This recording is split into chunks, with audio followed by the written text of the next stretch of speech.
Welcome to Between the Poles, the podcast where we dive deep into the heart of the pole community. I'm your host, Caroline. Here, it's not just about the tricks and the spin, it's about the stories, the people, and the connection that make our community so special. Every episode, we sit down with pole artists, studio owners, and inspiring members of the community to talk about their journeys, challenges, and passions. So grab your favorite drink, get comfy, and let's get real. This is Between the Poles. Hi, Tara. Welcome on Between the Poles. So excited to have you. How are you today? Excited. Yay. All right. I kind of start this podcast the same way for everybody. I like to kind of have a little bit of a backstory on how did you get to start pole? How did that happen? And just tell us a little bit about like the whole thing of how this even started for you. My background before pole is ballet. So when I was 14, I was in the ballet school in Montreal. And because of my height, that's kind of how I ended up in Montreal too, because with auditioning for like Royal Winnipeg Ballet, ballet in like Edmonton and Alberta, it's kind of area where I was from. I was always tall because the ballet girls at those companies were like 5'8", and I'm 5'9.5", quite a bit taller. So then I auditioned for Montreal and I got into the ballet school there. And then when I was 16, I was scouted and went to Monaco to the ballet school there. So because they liked the tall girls because it was Europe. So I started out with ballet. I was there for a couple years in the ballet school. I also was in the company and I loved it, but I just felt something like in my gut that there was more for me that I needed to experience. And like I said, I loved it, but I kind of walked away from that and people were like shocked because I was like where everybody in the ballet industry wanted to be. But I was like, no, there's just something that I needed to experience.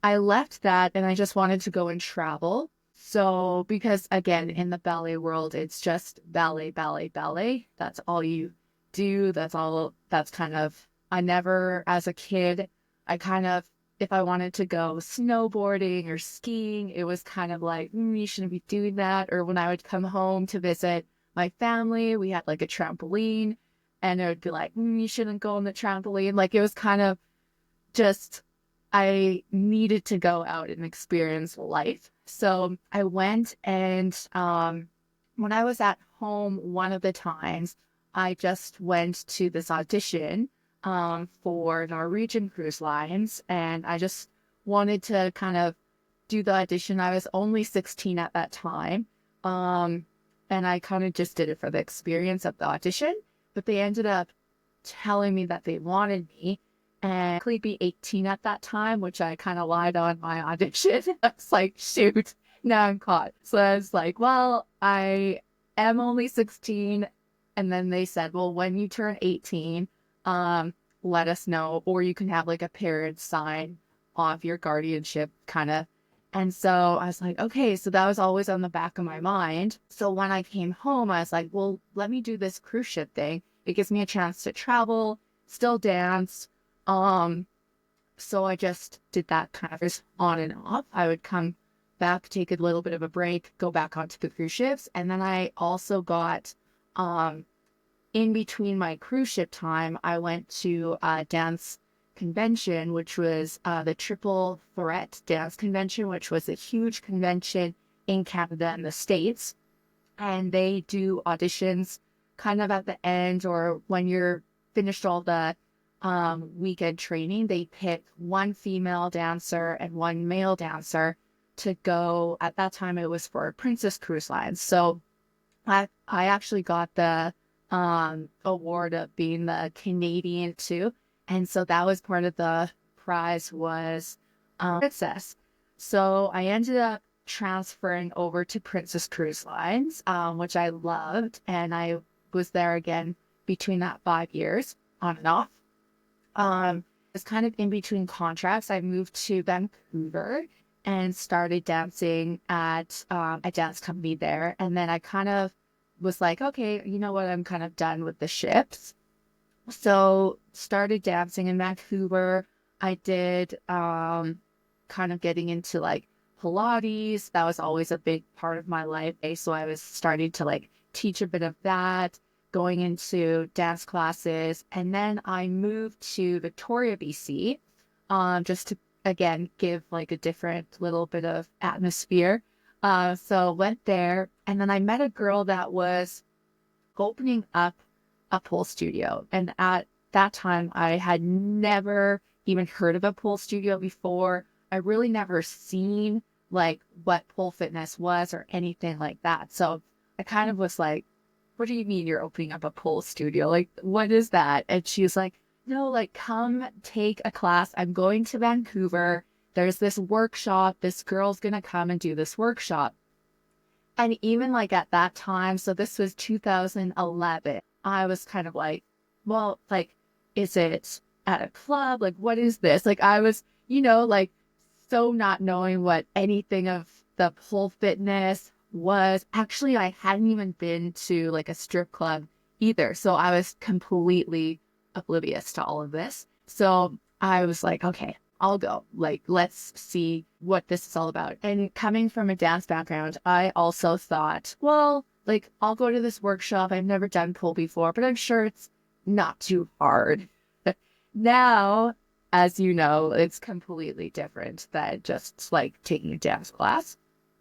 So I went completely blind, not knowing what this was. And the teacher that was in charge of this workshop was none other than Janine Butterfly. Yes. So I saw her on the pole and completely fell in love with like what this apparatus could make your body do. She was complete, like she blew my mind. At that point, I hadn't even like touched the pole, and I quickly realized, okay, maybe I'm just going to sit down for this workshop and watch, because there's no way I could have done anything that she was teaching, had never touched her. So I just watched in awe. And something like, when I said like that gut feeling with ballet, it was just not there. I needed more. When I saw her on the pole, I like something in my mind, in my heart, this was like what I needed to do. And I had never even touched a pole before, but I was like, this is what I need to do. So after that day, that same day, there was, I found out just from hearing people talk in the studio that there's a competition, and it was Miss Pole Dance Canada 2011. And they were, at that time, you had to send an audition to get accepted to compete. And the auditions were closing in 4 days. And so I was like, I need to do this. This is what my calling is. So, like I said, my friend was opening up a pole studio. So she had like the pole set up and everything like that. And she was in the process of even learning also herself how to teach. So there was no teachers or anything, but she said, yeah, like go play around. So I looked up like YouTube videos, and I found Janine Butterfly's videos, and I saw Felix Kane videos. And so in my mind, 4 days to be like them, this is what I have to do. So I just started with simple climbing, and would climb for hours a day, to the fact that I like made myself bleed, and I still have the scar on my leg because I would just continue like climbing and climbing and climbing, and then just learned just simple moves that I could incorporate into my audition video. And then kind of within the 2 days had like some main basic stuff. And I incorporated a lot of my ballet and dance background, so that helped a lot. It was just a strength that I did. And I was going to say that I asked my guest this, but I guess you kind of already gave us your answer. If you already were able to hold body weight, And I guess your first audition must have been really dance focused, and then more of like pole came later on. To like a aerial chopper, which I remember even to this day, like how hard that was to put into it. Like I remember that was the hardest part. But yeah, so I put together a dance and then I sent it in, not really expecting anything. I just was like, well, this was a cool little goal to do. But they ended up accepting me. Natasha Wayne was one of the judges, and in my YouTube, because it's on YouTube, my audition video, because you had to send it in and all of that. And in the bottom, she said, like, this is a winner. And I was like, oh my gosh. And again, I didn't know who she was at that time, but I was like, wow, that's like pretty neat to have somebody say. So I had 2 months to train for this competition, and it was held in Vancouver. And my judges were Natasha Wang, Carol Hemps, and Jamila DeVille. So big names. That's crazy. Yeah. And so I went to this competition completely again, not really knowing what to expect. It was in a beautiful theater called the Vogue Theater. Yeah, we all drew numbers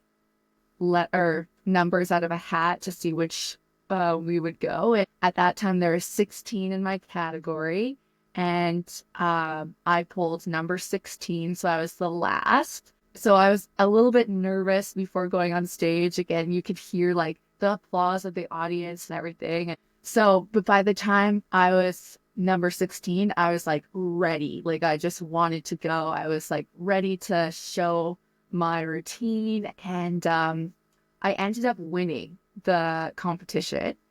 And that set me to, at that time too, you had to audition to get into the competition, and you had to win your division in order to move up.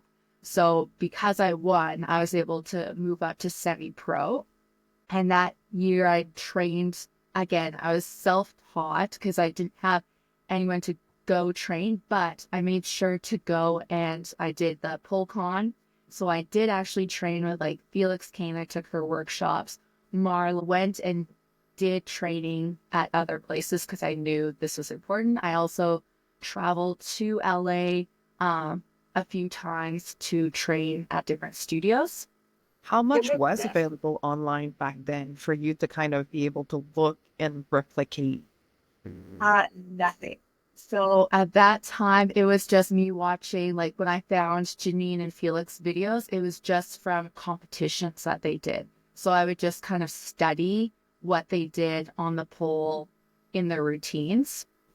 So that's all I had to look up. Do you also feel, because you had a strong dance background, that you were able to look at those videos and kind of understand what the body was doing?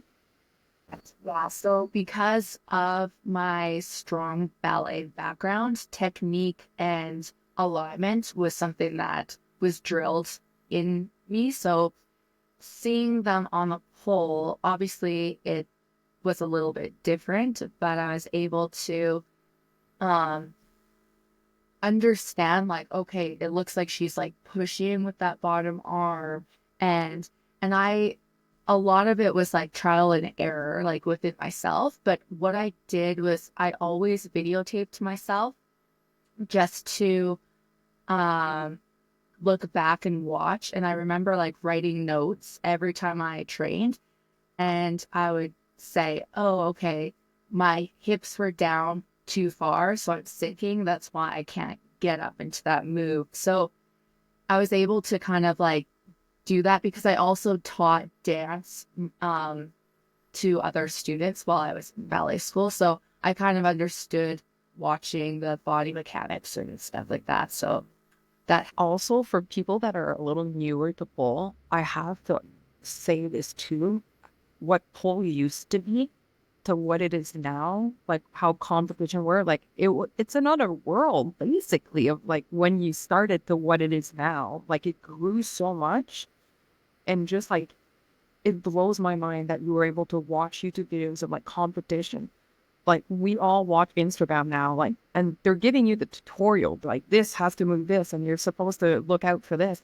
It blows my mind that you watch like pieces, right, of competition of like their hardest move and the hardest transitions. And you're like, oh yeah, I can saw people. In my mindset too, because there wasn't any classes where I was going on, I in my mind thought like I had to be as good as, like, I remember watching her Brazilian, I think like, I forget which competition it was, but I remember just studying that like piece and being like, whoa, okay, what can I like kind of create from some of these moves? Because yeah, there was no tutorials for me to look at and be like, oh, this is what a leg hang is. Yeah, I also would take, there was photos online that I would print out, and like there was like a cupid that it would be like, okay, let's try to like figure out how to do this from this picture. So I learned a lot from photos, just figuring out. That is crazy. And I love it. And if you want to share with us, I'd be so curious for you to kind of talk about that first competition because you've competed all along. I don't want to say that I know for a fact, but argumentatively, I feel you're one of the pros who's competed the most. Can you talk to us about that competition, like journey, how it started, where you're at now, like how you got prepped, how you build your routines, just like any information? So that first competition, like I said, I still feel it's my most special competition because I went into it not expecting anything, not knowing really anything about, so it was fun for me, like trying to figure out different things because as I was building a routine, I was also learning how to do that move. So it wasn't like I had all these moves already, like, okay, I have this move and this move in my kind of repertoire to bring into my competition. It was like, oh, okay, this move looks cool, so let's learn how to do that to put it into my routine. And that was a lot of my experience for the first 3 years because, like, I started basically the day that I touched a pole. I was like, okay, let's start competing. And then the next year, I like won semi-pro to go right into pro. So it was very fast for me to like get into the, like the third year of even competing, I was already competing for the Worlds in London, England. At the same time, I was like preparing for pro. So it was like, so I had one pro, and then right the next like month went to Worlds. So it was, That is great. And I can't even imagine the amount of prep that you have to put in to get to that level, to compete and to be ready. at that time too. So I had, for the first competition, it was also new. I had my like grandma make me my costume. It was just like a Lululemon sports bra and then the Lululemon like shorts with the skirt. So she like shortened it because I needed like more leg grip, and then she just put like little sparkles over it. And so that was like my first costume. Yay for grandma showing up and being like, we're going to do this. And and so yeah, that competition, I pretty much took what I did like in dance and then tried to think of how I could incorporate the pole with it. So like um just even doing little movements around the pole, I made sure like, okay, if I hold the pole, this I can like make up this little move with it. Even going into like I did like a little ballerina, but again, I didn't know what it was called, but it was just, okay, I can hold this. And I saw a picture of Felix Kane doing the eagle. And of course, there's no way I could do the eagle 2 months into it. But I was like, okay, I could grab my leg here. And then I just like held it. And it was like a pretty little pose, I thought, for it. And like Russian split on the floor. I was practicing. And again, it was just like not too far, but it was like a start. And I think because of my ballet, I have the lines and extensions, which really helped me. But it was the strength that I really needed to build up. Like I remember climbing and then just going into like a little apprentice into extended butterfly. And now that I look back at it, I'm like, oh, that was like pretty advanced for somebody that's been doing it for like days. But in my mind, I'm like, this is like, I'm not good enough. But I, again, thought I had to be like an elite pole dancer. But that was my mentality from the very beginning. So I think just building up to where like I was for like pro, I was just used to needing to like learn stuff as I went. So when I went for the worlds, they had at that time 10 moves that you could pick from for your static, 10 for spin. And so again, I didn't know any of these moves, so it was just me learning it as I went along. And that made me kind of grow quick because of the amount of training I did each day. I was training up to 5 hours a day, just trying to learn. So like I did the eagle in my worlds because that was a move that I had to do. And I just remember like sometimes it would take me 5 minutes just to like figure out how to grab my foot. And the thing with not having a coach is, again, it was trial and error. I had nobody to tell me, oh, if you turn your head, you'll get it. Like, or like turn, like not get it, but it'll make it easy. Or if you do it this way. So it was a lot of maybe an hour of even figuring out like what my hand is doing or what my leg is doing, where now people with teachers and coaches, that teacher could be like, put your leg here, and then you're good and you can move on. So yeah, not necessarily 5 hours of crazy training. It'd be 5 hours of just figuring stuff out. And you had a lot of recognition early on in your journey. Do you remember where it kind of switched for you from like, oh, pole is a hobby and I'm really falling in love, to I'm gonna like pursue this to a point where like I'm top tier?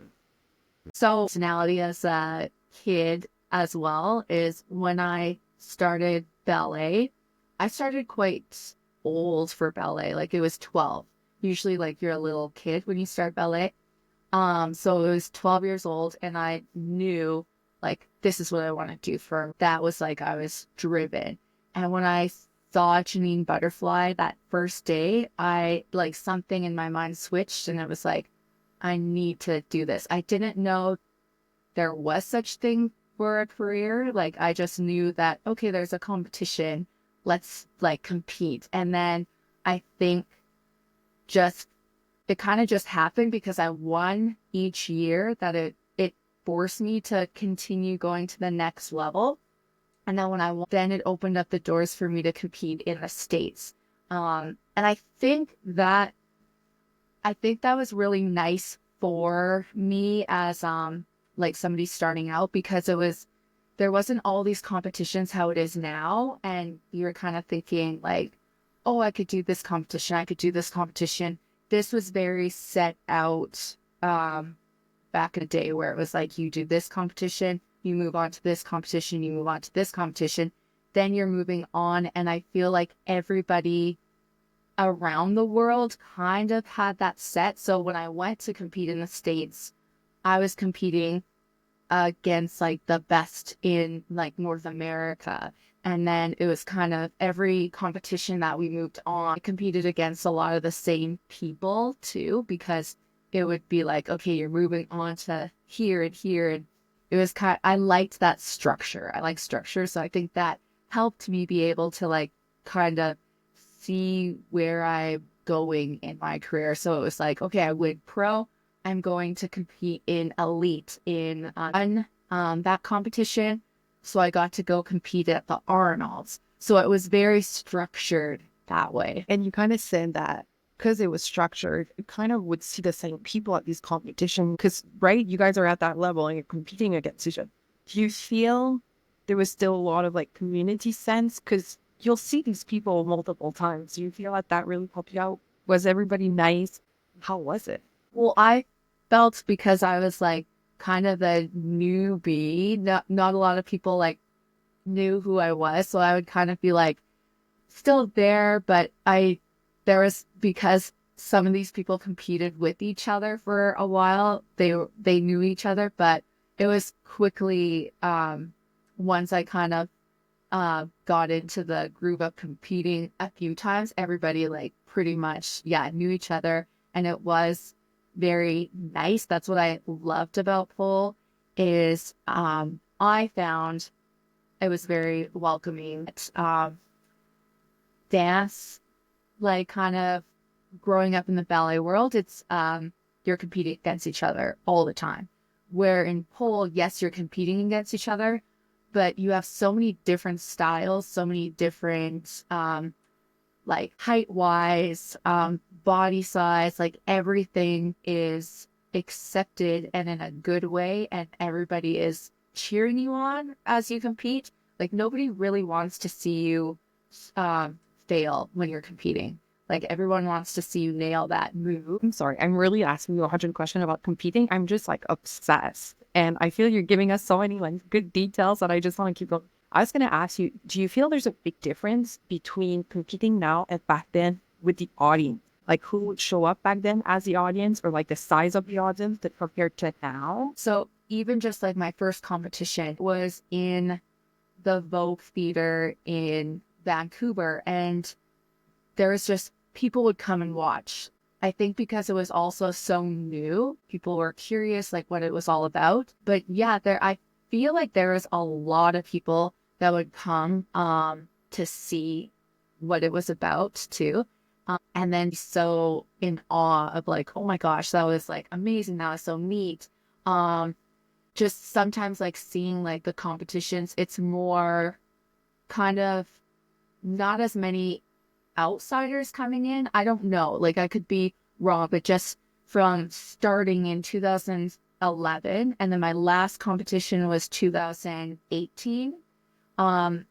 It was very not as many, but it could have been to the different locations where you have the competition. That seems fair enough. Can you, how do I ask this? All right, if you were going to compete again, because you did compete for quite a while, right? If you were to compete again, because you built, I guess, your routine of competing in a certain way, how would you start it today? Like, how many weeks in advance would you start training? What would that training look like? Do you have any tips? Basically, do you have any tips for our listeners and our viewers that are thinking about competing? Like, yeah, can you tell us how you went about it, how you got yourself competition ready, and maybe anything you would say to somebody who's thinking about it? Say, and what I tell my students that I coach, give yourself 4 months. So 4 months, the first month you have time to lay out like what moves you like. So you can practice, okay, I really like this move. Let's write it down on a piece of paper. And so you're going to write down, say, 10 moves that you want to kind of incorporate. And then you can start, say, like, that would be like the first 2 weeks of that first month.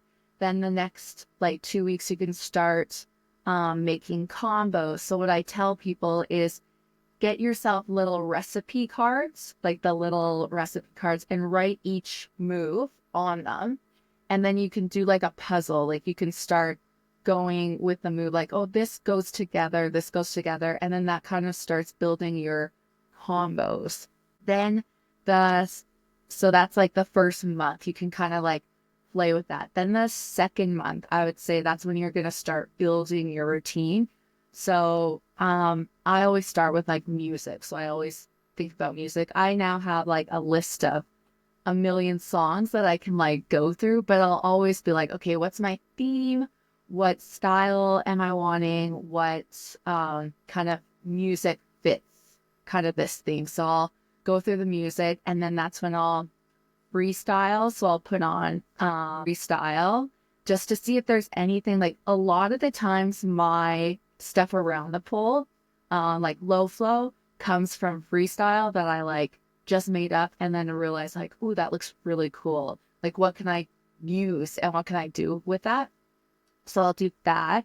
And then yeah, start building the routine. And so you'll have your routine. The third month would be pretty much you have your routine and you're gonna start running it. So you want to have at least a month of running it. That being said, I didn't have that guidance when I started competing. It was like literally like 2 weeks before competition, and I'd be like, oh my God, and like try to run my routine. So I always tell people, give yourself at least a month. You had your routine. Now it's like the month, say before, or even 2 months. Say this is your third month. So the third month you're having time to now practice, build your stamina up, get the endurance for your whole routine. Because that's sometimes the hardest part. You can have all these great moves that you can do, but you can't do them all together or too tired to get. So I always say, okay, have the month of that. Then the last month, and then that month is when you can also start adding texture. So the third month, you want to add like, should I do this move a little bit faster with the music to get a little bit more animated? Or, okay, my arm should be flowing here nicely, or my head, I need to look. So just like the little textures you can add in. Then your last month should just be running it with everything already done. Like you could add little textures in at the very end to kind of add more, but I would say that last month before the competition, that should just be running it, say like 2 times, 3 times a day, and then just kind of wean yourself off for the last maybe 2 weeks, just to so you're not like over doing it. But yeah. I love how organized you are. And then it kind of brings me to my next question, which I feel kind of links into that a little bit. You competed for like 7 years, right? From 2011 to 2018. That is a long time. I feel a lot of people are always kind of choosing the next big thing, the next big trick. But we have to be mindful about longevity. The pole is extremely hard on the body. Can you tell us a little bit in those kind of 8 years of like intense competition and training? How would you treat your body? What like a week of training look like for you to be able to keep going for so long? Well, I'll take it back to 2017. I was in a really bad accident, which I did never advertise because I didn't want, it was almost like a fear, like, oh my gosh, people are gonna realize I'm ruined. But I was in a really bad car accident and I injured my back and my neck.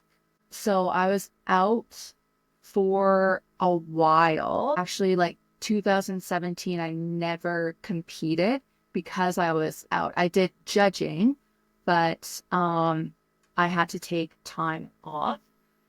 So I was going to chiro, massage, and physio every week.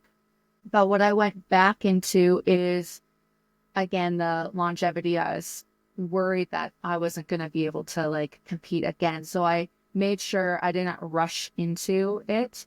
And I did the physio, and I would say even just like in general, without an injury, you could always incorporate some type of physio. Like if it's like the bands, like just easy like band exercises, just to help that out. But I did the physio, did chiro, and then once I was able to continue moving, I went back into ballet.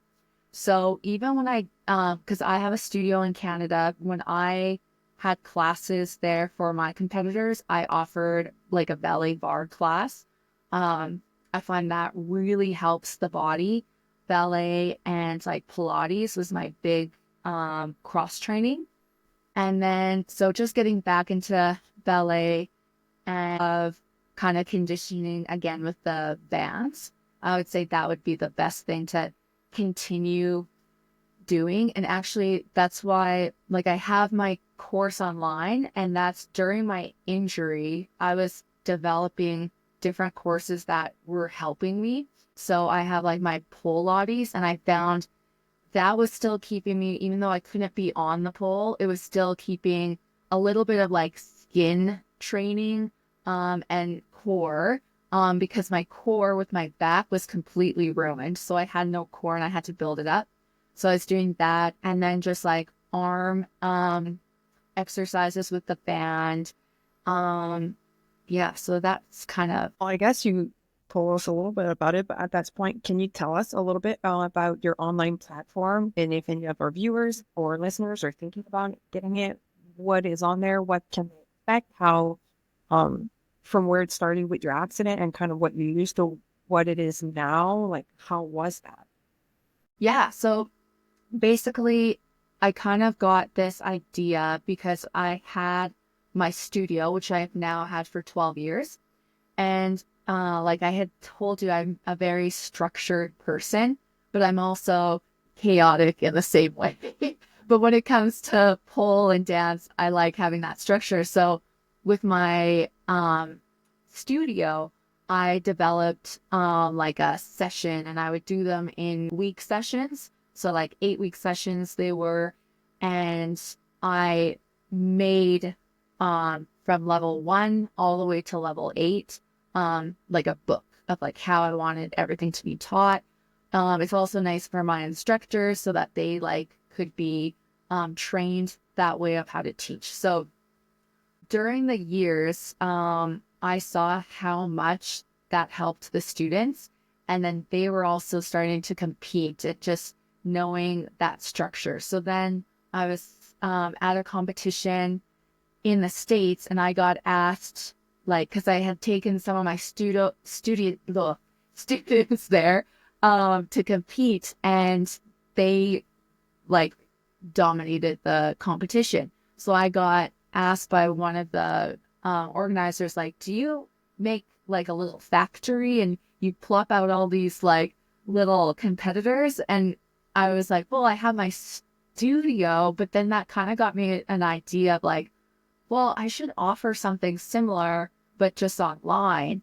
So then I was looking into like different platforms and stuff of what I can do. And then that like got me the idea of like, okay, well, I have everything. Like I always get asked, what can I do besides the pole? Like what can I do at home, or what should I be doing? And at the studio, I had all of those classes available, but not anything that people could take home or take like if they're not at the studio. So then that's when I created the kind of strength and maintenance little part of my course where it has like um, micro bends, like how to reduce micro bends, and then how to like do your arm exercises, which aren't just your typical like bicep. It's more dance based so that it helps like with the lines of the arms for like pull when you're just doing stuff around the pole, and then my Pilates, and then feet exercises because I always get asked about my feet. So I kind of created those that people can do at home. And then I got into like, well, let's do more like the pole series. So I got into doing like pole 1, and then I just launched pole 2. And it's not just like it is for like a very beginner, not knowing like what to do. So it is pretty much like this is what you should do if you've never taken pole before. So like pole 1. But it also gives for those that say have done pole before, I'm also like giving a like creative combination with it. So it adds that texture and just different body awareness and alignment that people should be aware of if they're competing.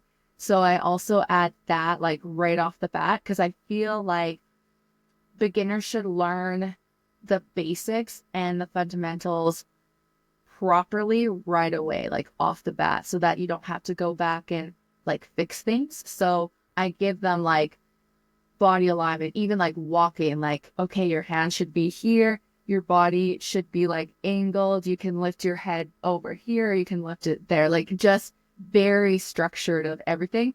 And I have it as the like a 4-week course because again, with all my videos, I personally like just to be told what to do. I think it's because I never had that.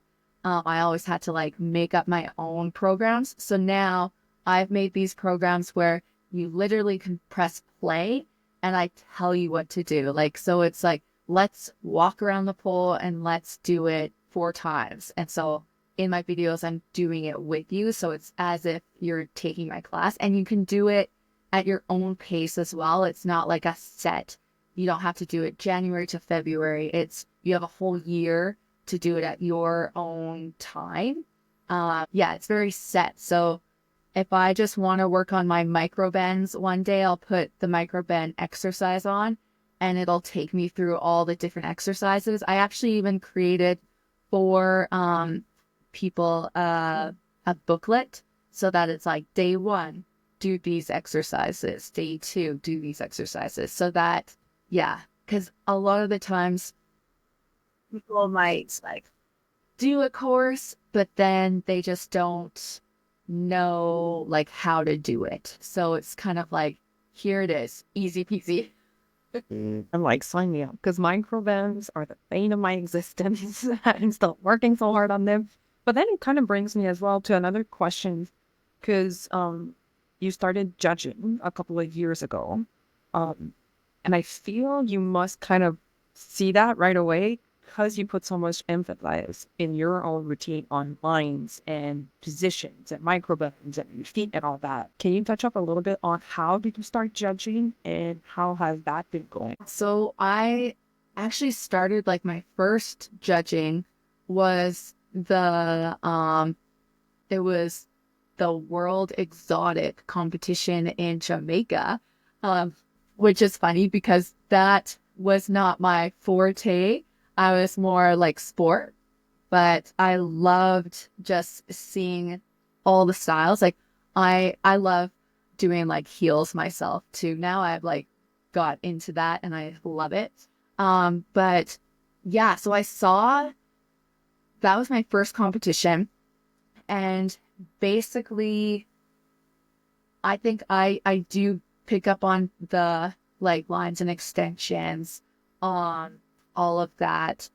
So I think that's like my biggest thing for like a competitor is don't skip out on the basics.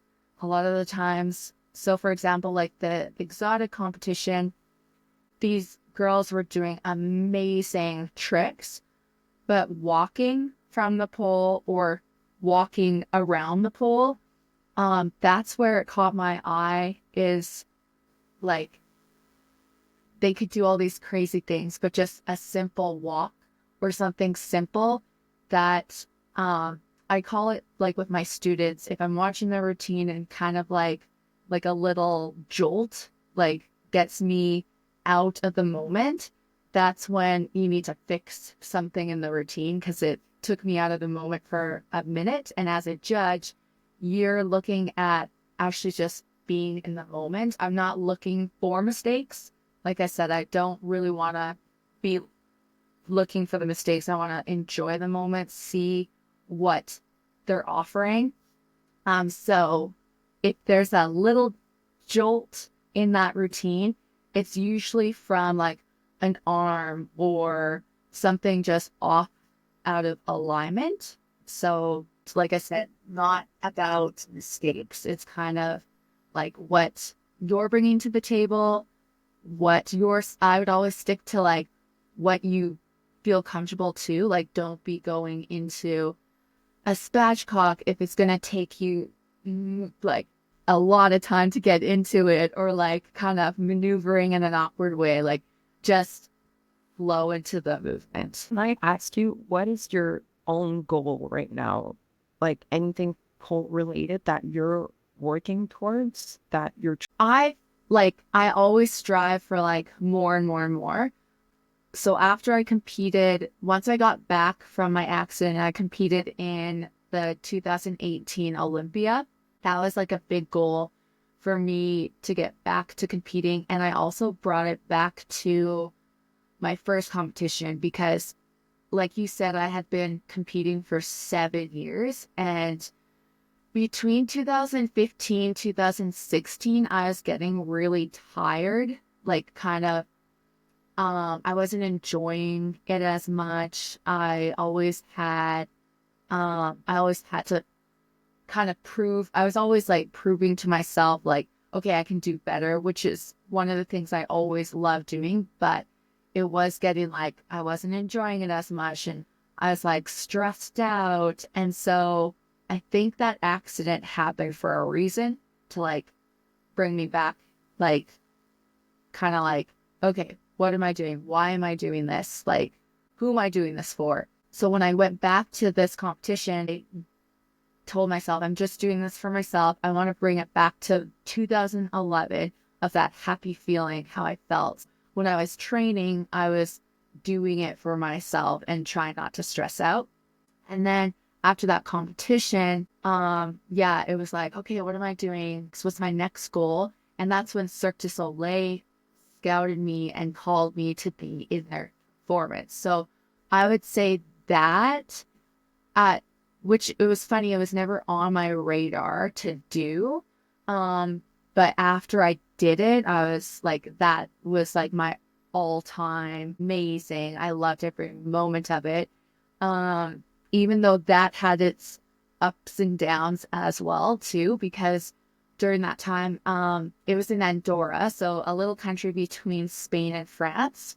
It was a heat wave, and the massive tent, so it held 5,000 people, but it was still like getting that heat inside the tent. So my pole was so slippery. We actually had to make this glue to like put on the pole before each performance.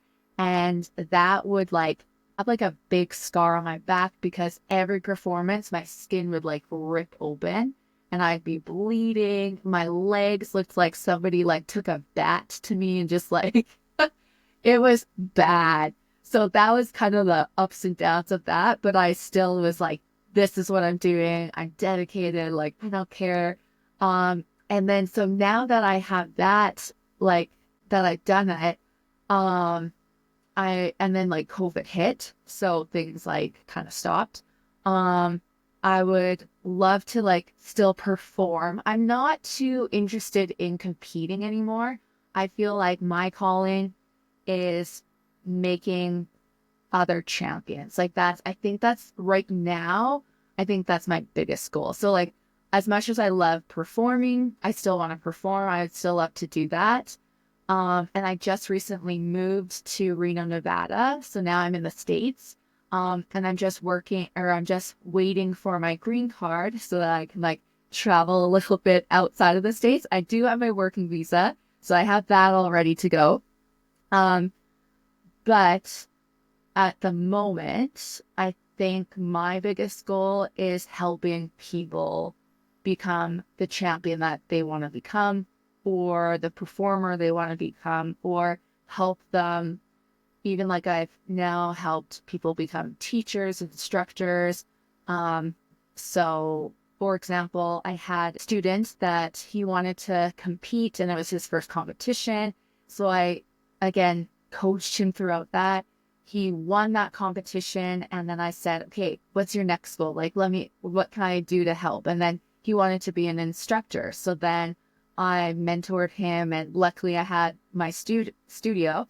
And so now he teaches for me, as well as still like performs, and he still is competing. But, and then I just recently had a girl who competed first time too, and that she won that competition, and now she's teaching for me. But I think my biggest thing is, if somebody comes to me and they want to compete, I always ask them like, what's your goal? Like, do you want to win, or do you want to just compete and have fun?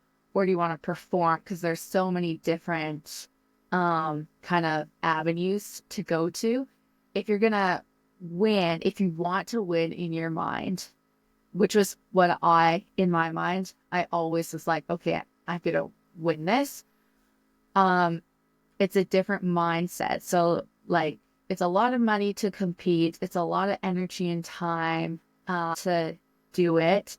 So that you have to keep in mind. It's sometimes stressful. I usually try not to. I find ways, if I'm coaching you, I find ways for you not to be stressed. Like if you, that's why I kind of set like that 4-month timeline.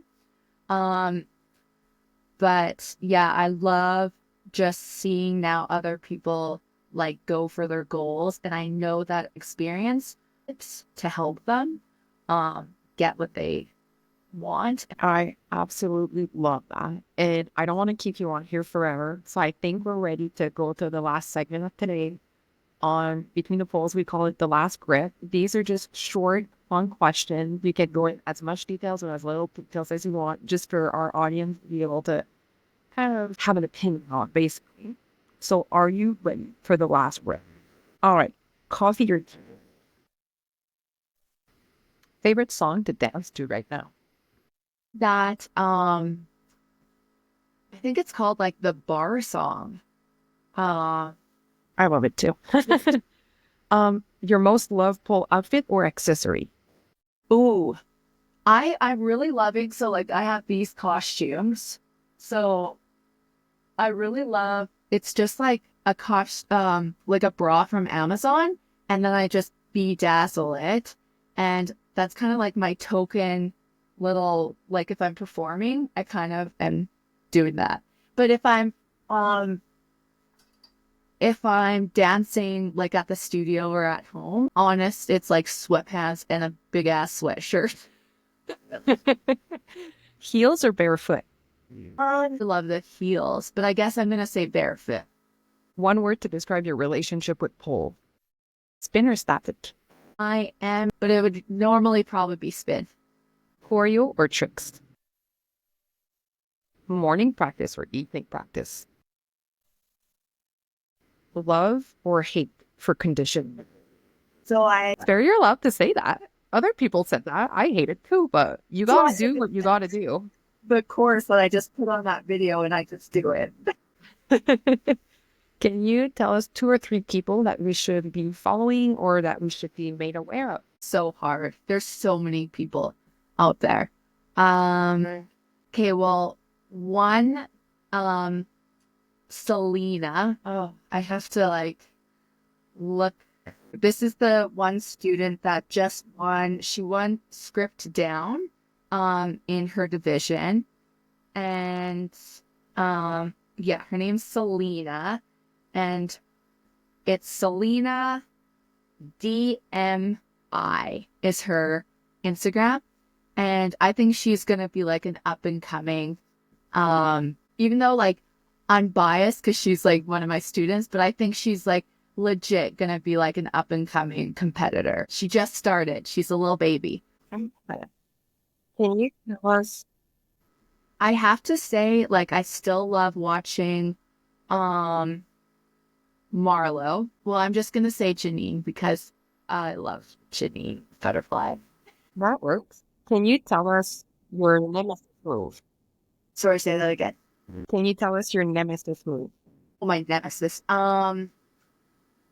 For some reason, it's the Gennaro. I used to love it, and I think because of my back injury, I no longer can do it. So I'm like, ugh. So it's my nemesis.